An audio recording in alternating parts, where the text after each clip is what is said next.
Hey everyone, I'm HenzyDev and welcome to the first episode in our Minecraft Bedrock scripting series. Whether you're totally new to scripting or dabbled in the JavaScript modding before, this series will walk you through how to use the official Minecraft Bedrock scripting API using JavaScript. We're going to start with how scripting works, the core ideas behind the APIs, and then build a simple yet powerful example together, one that will trigger every time a player breaks a block. So sit back and enjoy.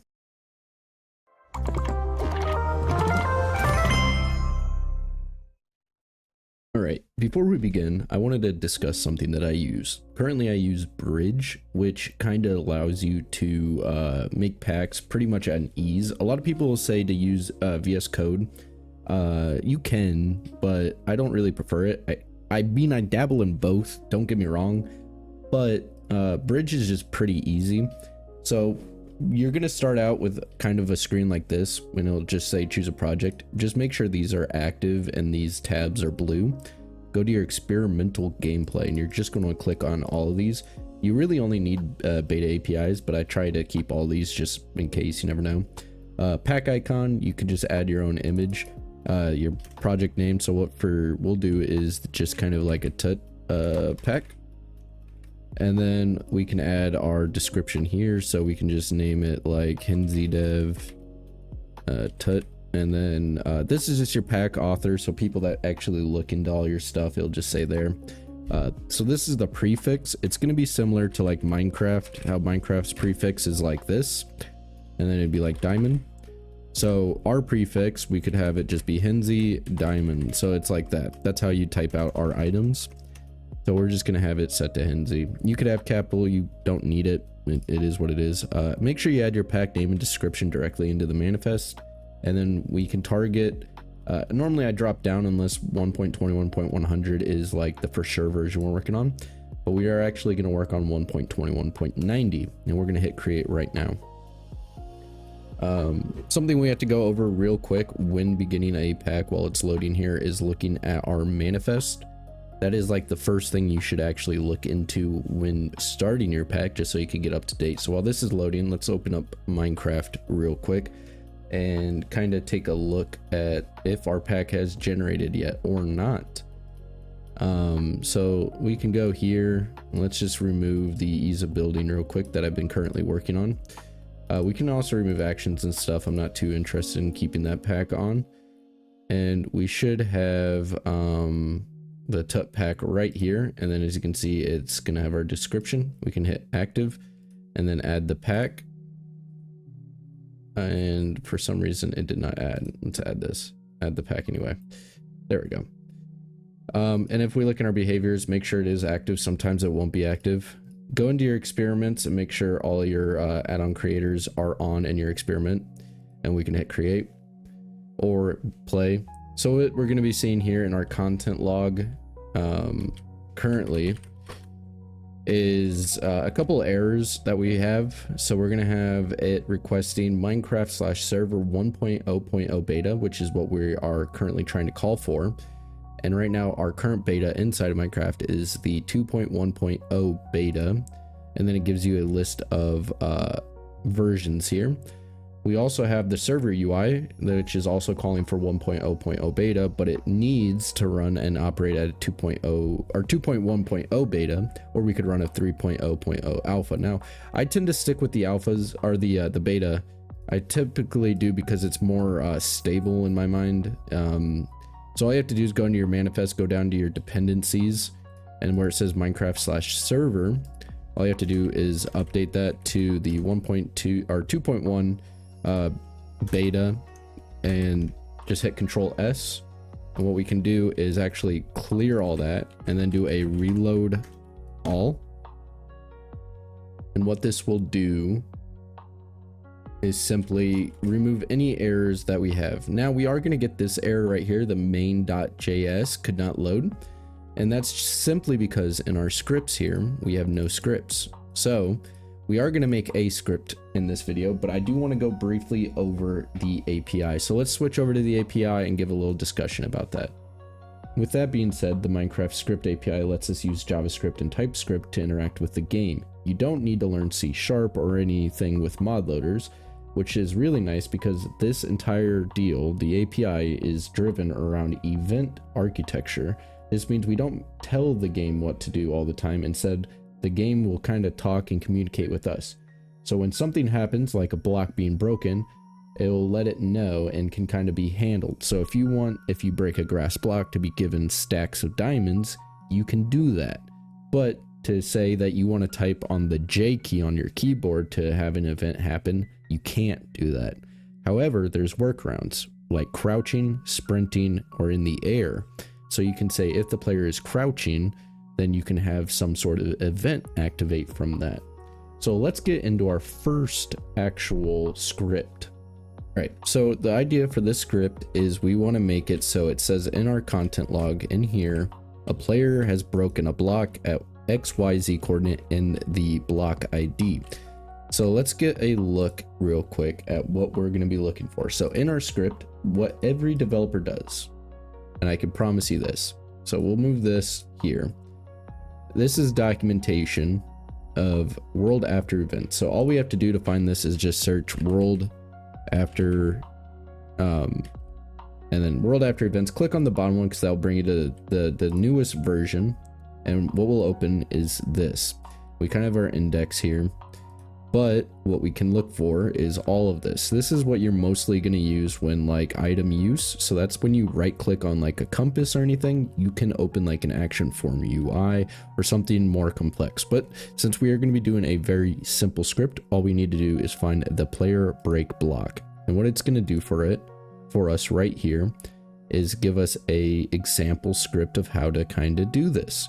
So if we take this script and copy it into here, into our main, and we import this, and then we do /reload, we can see now that it's going to do something. Now, obviously, it's only going to do the grass and it's going to do the stone. So we do need a grass block because this is a limited script. And for some reason, it is not working, which is funny to think that the documentation isn't working, but there we go. So I'm assuming what's happening is it's pulling the grass and it's not the grass underscore block. So we need to fix the documentation here. It's going to say in chat. So what we have here is a player.send message. Very basic. It's just going to send the player that is breaking this block, this one.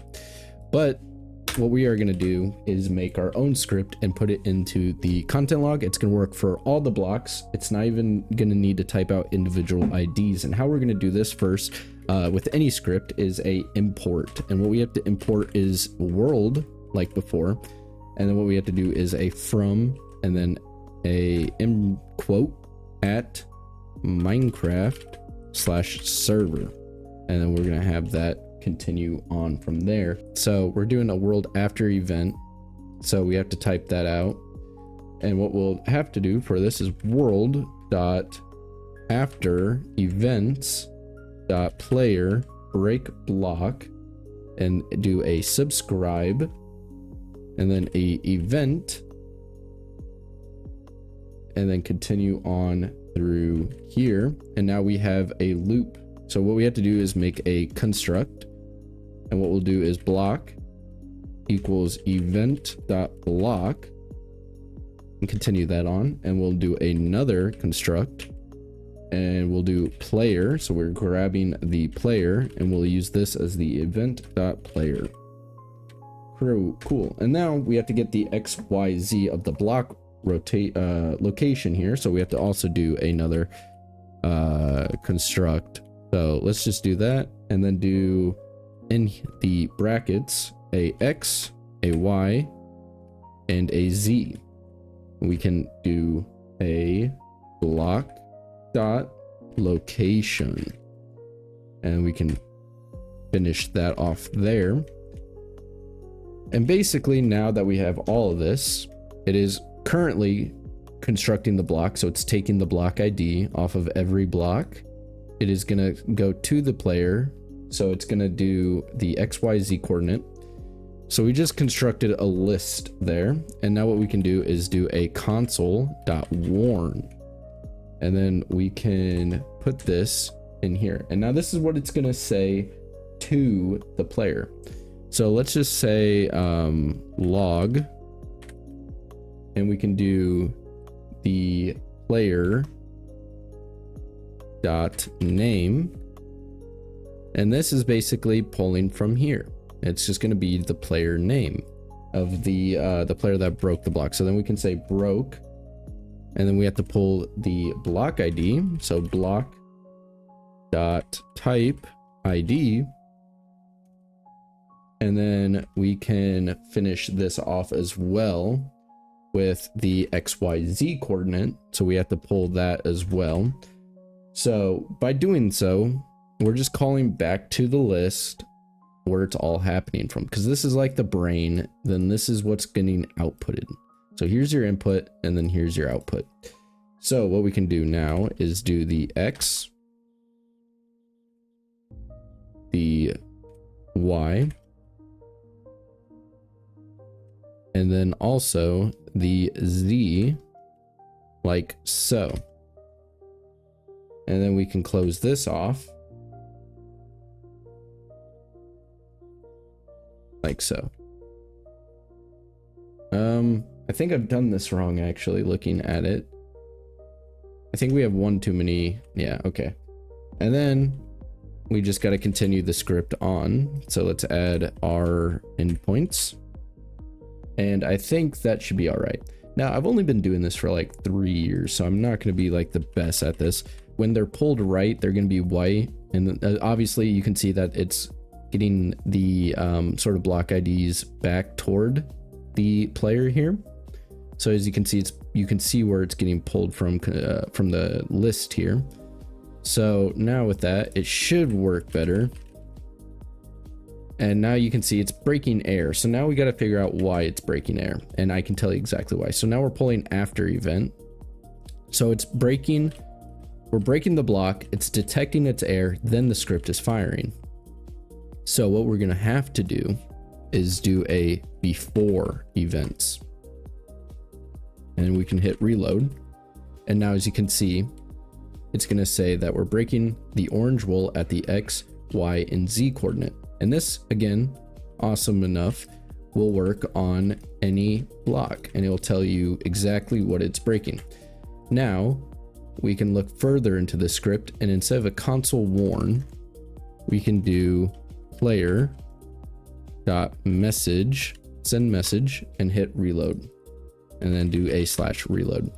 And now it's actually going to tell us in chat what is exactly happening, which is also kind of cool. Here, taking a look at our line 3, this line, it subscribes to an event specifically when a player successfully breaks a block.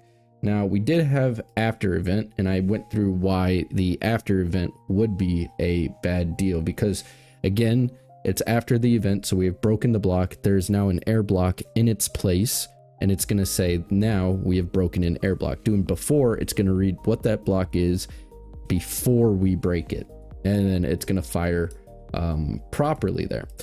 And then we can take a look sort of in here. So looking at our construct, we call this a callback. This event kind of function as our event inside the Minecraft. So it's going to just tell us which block was broken and which player broke it. And then obviously the XYZ is the coordinates here. And this is just Java shorthand. Instead of writing block location X, Y, Z repetitively with all 3 values, we're just basically able to call it with the block. Obviously we had console warn here. This is just going to send a message to the console, but we've switched it to the player.sendMessage, which is a very simple thing. And then we can kind of just look around and see that we have everything working.